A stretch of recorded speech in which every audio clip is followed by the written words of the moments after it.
ಕೈಲಾಸವಾಸಿ ಮಹಾದೇವನಿಗೆ ಶಿವರಾತ್ರಿ ಅತ್ಯಂತ ಪ್ರಿಯವಾದ ಪವಿತ್ರ ದಿನ.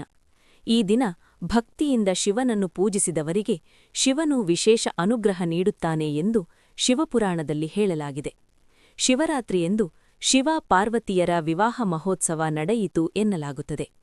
ಹಿಮವಂತನ ಮಗಳು ಪಾರ್ವತಿ ಇಡೀ ರಾತ್ರಿ ಶಿವನಾಮ ಜಪ ಮಾಡಿ ತಪಸ್ಸು ಮಾಡಿ ಶಿವನನ್ನು ಮೆಚ್ಚಿಸಿ ವಿವಾಹವಾದಳು. ಇದೇ ರಾತ್ರಿಯಲ್ಲಿ ಶಿವನು ರುದ್ರತಾಂಡವ ನೃತ್ಯ ಮಾಡಿದನೆಂಬ ನಂಬಿಕೆಯಿದೆ.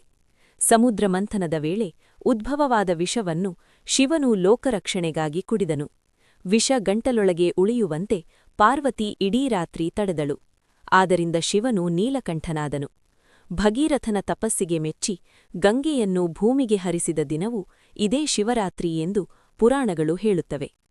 ಲಿಂಗಪುರಾಣದ ಪ್ರಕಾರ ಶಿವನು ಲಿಂಗರೂಪದಲ್ಲಿ ಭಕ್ತರಿಗೆ ದರ್ಶನ ನೀಡಿ ಅನುಗ್ರಹಿಸಿದ ದಿನವೂ ಇದೆ. ವಿಷ್ಣು ಮತ್ತು ಬ್ರಹ್ಮರಿಗೆ ತನ್ನ